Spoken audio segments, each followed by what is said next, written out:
How to prep your skin and apply foundation step by step. The first step is using a great exfoliator. And if you don't have an exfoliator, you can use a warm, wet washcloth, but this is going to remove all of those dead skin cells. Next step is making sure that your skin is fully hydrated with great products. So first I'm using this jelly toner that really sucks into my skin really quickly, absorbs quickly. And then I'm going over that with a nice moisturizer. This one is collagen boosting, and this is going to help your skin stay hydrated underneath your foundation. And it's very important that you use great products that properly hydrate your skin. Next, I'm using eye cream.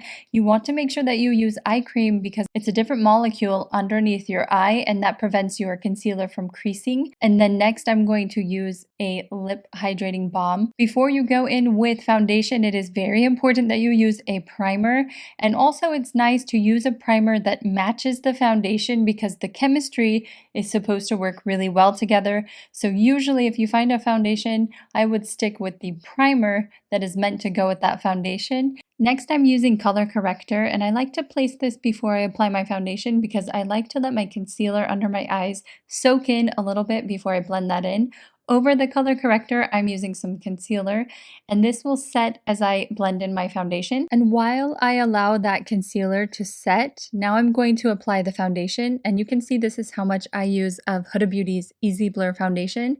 I prefer to apply this with a foundation brush. There are different techniques that you can use to apply foundation. You can use your fingers, you can use a sponge.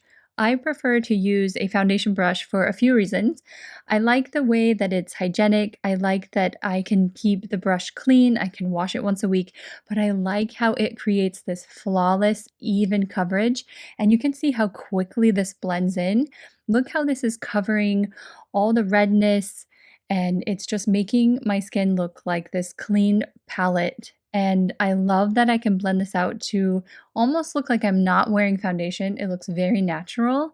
And I feel like the brush just does a really great job in doing that. Now, as you can see, I'm blending this into my hairline, and you want to make sure that you blend your foundation over your ears and down onto your neck so that you don't have any harsh color differences. And now you can see I'm taking a smaller little concealer brush. And now that I've let that concealer set in, I'm going to blend this into the foundation and marry those two together. Now, as you can see, my concealer is a little bit lighter than the foundation. It does darken with a little bit of time as it oxidizes, but I blend that in together. And now you can see I'm using a liquid blush, and I'm also using the Mint Pear Flat Top Kabuki, which I've dedicated one specifically just for my liquid blush. And I blend this into the foundation before I'm using any type of setting powder or bronzer. And now you can see I have the Huda Beauty Easy Bake Powder.